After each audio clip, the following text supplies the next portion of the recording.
नमस्कार लोरास किचन को बहुत बहुत स्वागत। आज आम कार्तिक पंचुकर तृतीय दिन उपलक्षे गोटे सुंदर बिना पियाज रसुण थालटे प्रस्तुत करवा। तो चलतु डेरी नक आज रेसिपीटी स्टार्ट करवा। मुझे गोटे पनीर आइटम बनैबी से घरे प्रथमे पनीर को तैयारी करथिले। तो ये देखो मुझे जाइए गोटे लिटर क्षीर हाई फ्लेम रे फुटाई छाड़ी देछि। गोटे फुटण आसला परे गैस फ्लेम को ऑफ करके विनेगार मिसा पानी को ऐड करदेली। थरे देके टिके चले नेबे तापरे बाकी थिबा सब पानी को दे देबे। गोटे लिटर क्षीर पाई मुझे 2.5 चामच विनेगार सांगरे 3-4 चामच उषुम पानी दे देछि। एबे छेनाटा बाहरी आसला। ये हमको सॉफ्ट छेना दरकार तो विनेगार पानी देला पूर्व ही गैस फ्लेम को आप ऑफ कर देथिबे। ये सब किछि ऑफ गैस रे होछि। एबे देखंतु केते सुंदर भाव रे छेना हमर बाहरी गलानी। एठी प्रस्तुत हो गला छेना। ताको कपड़ा रे बाइंड करके रखीदेली तापर फ्रिज रखी देछि। एबे मो हाफ कप नहीं बासमती राइस आको मो 3-4 थर भलरे धोईदेली। एथिरा आमे प्रस्तुत करबा भात 5-6 घंटा को आपन को ताको फ्रिज रखिया पड़िबो।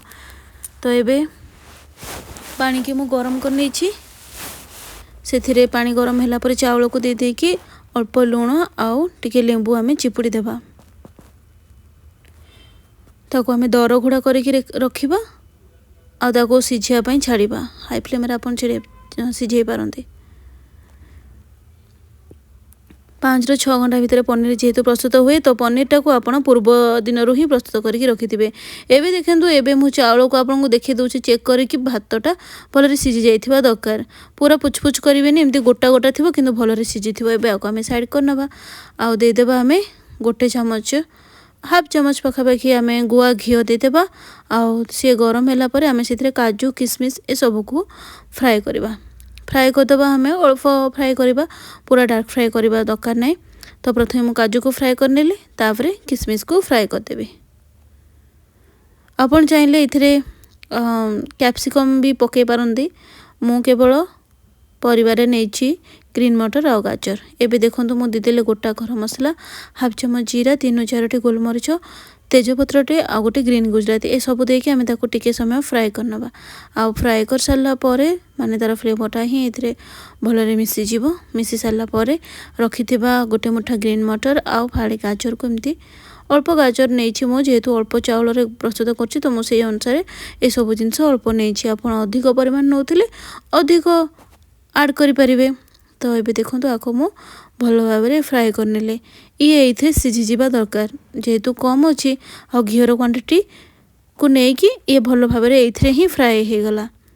तो ये आको आमे देखो मुझे देखी दूसरी ये एतकी हो गलानी। एबे जो फ्राए करके आमे जो काजू चेरीटा को तो फ्राए करनथिले किंतु मु एथरे चेरीटा को दे देछि सुंदर देखा जिया पेगा किंतु चेरी एठी बिल्कुल ऑप्शनल अछि।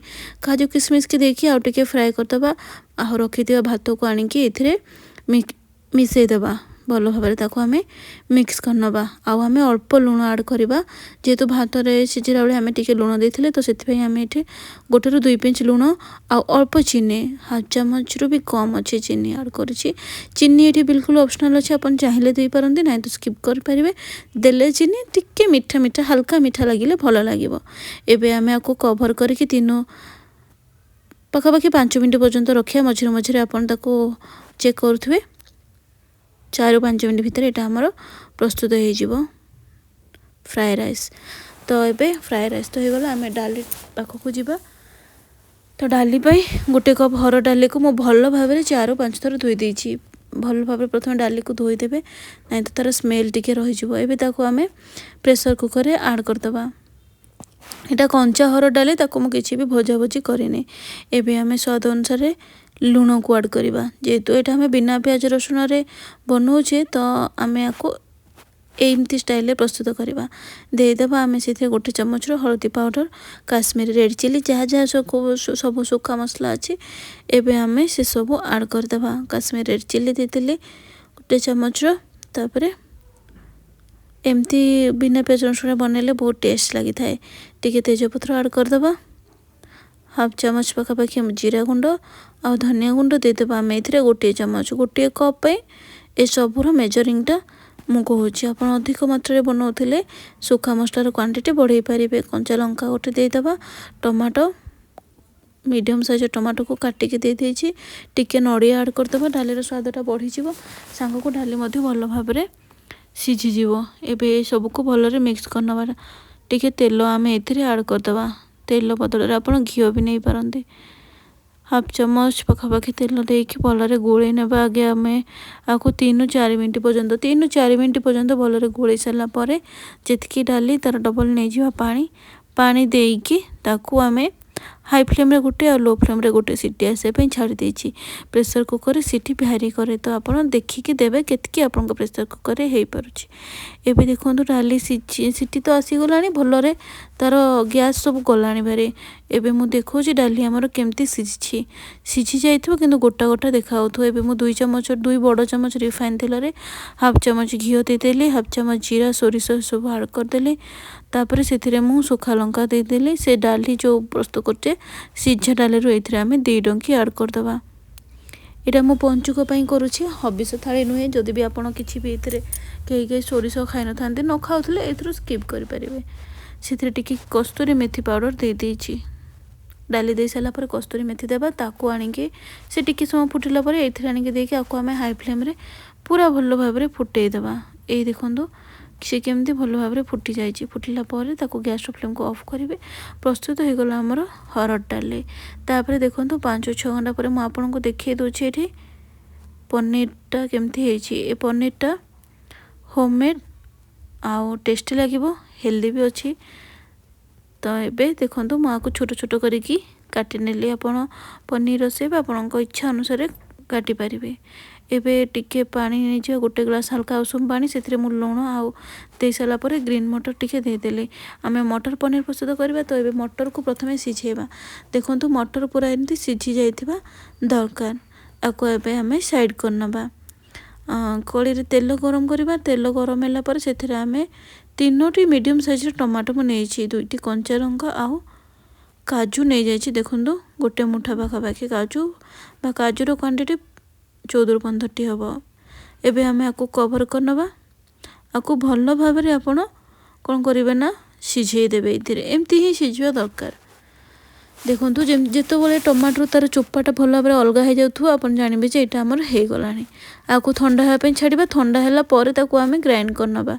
एबे आमे सेम कड़ाई रे ही पनीर टाकू फ्राई करनबा हल्का फ्राई करबा आपण चाहिले पनीर ऊपर हल्का हळदी लंका गुंड लुण दे पारंती पनीर कलर टिके सुंदर आसिया पई का नाही तो एमती डायरेक्ट भी फ्राई करले किछि असुविधा नाही। आउ देखंतु एमती ही पनीर टाको मु फ्राई कर नेछि एबे आको हमें साइड करनबा गोटे पट साइड एमती गोल्डन ब्राउन कलर हे गलो पनीर जानिबेटा हे गलानी। एबे टिके हमें घिओ ऐड कर दबा गोटे चम्मच रो तापर सेथिरा में देबा हाफ चम्मच जीरा गोटे ग्रीन गुजराती टिके दालचीनी 3-4टी गोलमरिच से टिके फुटिला पर जो मिक्स करके रखिथिले बा हमर मसलाटा जो ग्राइंड कर रखिथिले ताकू दे देबा सेथिरे टिके पानी ऐड करिकी एबे भलो भाबरे ताकू हमें मिक्स करबा आउ दे देबा सेथिरे हळदी पाउडर हमें हाफ चम्मच रो लूण दे देबा लूण स्वाद अनुसार तापर सेथिरे देबा धनिया पाउडर एठी मो जीरा पाउडर यूज करने तो सेथि पई धनिया पाउडर 1.5 चम्मच आउ काश्मीर रेड चिली दे देछि काश्मीर रेड चिली बदल रे आपण नॉर्मल रेड चिली यूज करिवे मीडियम फ्लेम रे आको टिके सिजिया पई छाड़ीबा मझिरे मझिरे आपण चेक मध्य करूथिबे देखिले भलो भाबरे से टिके हमर तेल बाहरी आसी स्टार्ट हेलानी। तो एई समय हम टिके कस्तूरी मेथी को ऐड कर देबा कस्तूरी मेथी को देकी ताको भी सेमती कवर करके रखी देबा ताकि कस्तूरी मेथीटा और फ्लेवरटा जमती एथिरे पूरा आसी जो ए मसला रे एबे आपण देखि पाथो मसलाटा केते सुंदर भाव रे तळो भलरे बाहरी आसुची बा कड़ाई रो छाड़ी जाउची से मसला रो भी तेलटा बाहरीबा स्टार्ट हेलानी। तो जानिबे जे मसला हमर हे गला। तो आमे जो सिझे के मटरटा रखिथिले ना एबे ताकू दे देबा ताकि से आउ टिके सॉफ्ट हे जाय आउ टिके टेस्ट लागिवो देकी ताकू 2 मिनिट पई आमे हिंदी रखिया मीडियम फ्लेम रे मझिरे जदि आपण चाहनी तो थोड़ा चेक कर नेबे काहेकि मसलाटा तळो न लागिबा दरकार। एबे आमे 2 मिनिट पर से पनीर टाकू ऐड करिया पनीर टाकू ऐड करिकी ताकू भलरे मिक्स करबा आ कवर करनबा एमती हेले कोन होबो ना जो जेतकी मसलार फ्लेवर सब पनीर भीतर मध्ये रहइबो। तो एबे आमे 2 मिनट पर कवर खोलिबा आ सेथिरे गोटे ग्लास उषुम पानी ऐड करबा। आपन यदि ग्रेवी अधिक चाहछन ताला टिके पानी अधिक करि परिबे, नाही तो एमती टिके क्रम ग्रेवी थिले तरकारीटा भल लागि थाए। एबे आमे आको भल भाबरे मिक्स करनबा आ कवर कर ताको फुटिया पई छाडी दबा। जेतोबेले से फुटी आसीयो पूरा भल भाबरे पनीर देखो पूरा ऊपर को देखा गलानी, जानिबे जे टा हमर प्रस्तुत हे आसलानी। एबे मु सेथे टिके गरम मसला ऐड कर देछि। गरम मसला टी बिल्कुल ऑप्शनल अछि, भल भाबरे ताको आपण फ्राई करनेबे। तापर सेथिरे अल्प टिके चीनी ऐड कर दबा, जेतो बेसी 3टा पाखापाखि टमाट नहीं तो टिके चीनी दे देकी ताको 2-3 मिनट पर्यंत आमे कुक करबा। तापर गैस फ्लेम को ऑफ करके सेथिरे आमे धनिया पत्र को ऐड कर देबा। गैस फ्लेम को मैं ऑफ करिछि। आ ए समय रे ही आमे गोटे चम्मच रो फ्रेश क्रीम मो पाखे तला सेटा को दे दोछि। आपण या बदले गोटे चम्मच घी दे पारंती, नै तो जो क्षीर रो फ्रेश सर अछि ताको मध्य दे परिबे। आको भलरे मिक्स करनबा। बस प्रस्तुत हे गला हमर पनीर करीटा। गरम मसलाटा बिना प्याज रसुन रे के स्किप कर थांते, आपण मध्य चाहिए स्किप करि परिबे, किंतु नॉर्मल जदि बनौछन्ती ताले दे परिबे। एबे देखंतु एतकी ही मो मेन आइटम सब बनै छी। तापर सब बनै देइ छी पापड़ को फ्रेंच फ्राइज, सॉरी पापड़ बनै देइ छी आ फिंगर चिप्स बनै छी। फिंगर चिप्सटा मु या पूर्वरु अपलोड करि सारि छी, जदि आपण चाहंती ताले सेठू जाइकी देखिपारे। से मु एथिरे आको स्टार्टिंग रु देलिनी। एमती ही हाई फ्लेम तेल को गरम करके परिवा सब को मैरिनेट करके रखिथिले ताको सब देकी आमे फ्राई करनबा। किते सुंदर भाबरे कम समय रे गोटे सुंदर थाली प्रस्तुत हो गला। आपण गेस्ट मानको मध्य आको देई परिबे। जदि वीडियोटी भल लागिबो मो चैनल को प्लीज सब्सक्राइब करनेबे। देखंतु फ्राई राइस बनि जाई छी, दाल फ्राई, पनीर आ फिंगर चिप्स। आज पे इतनी की। जय श्री जगन्नाथ।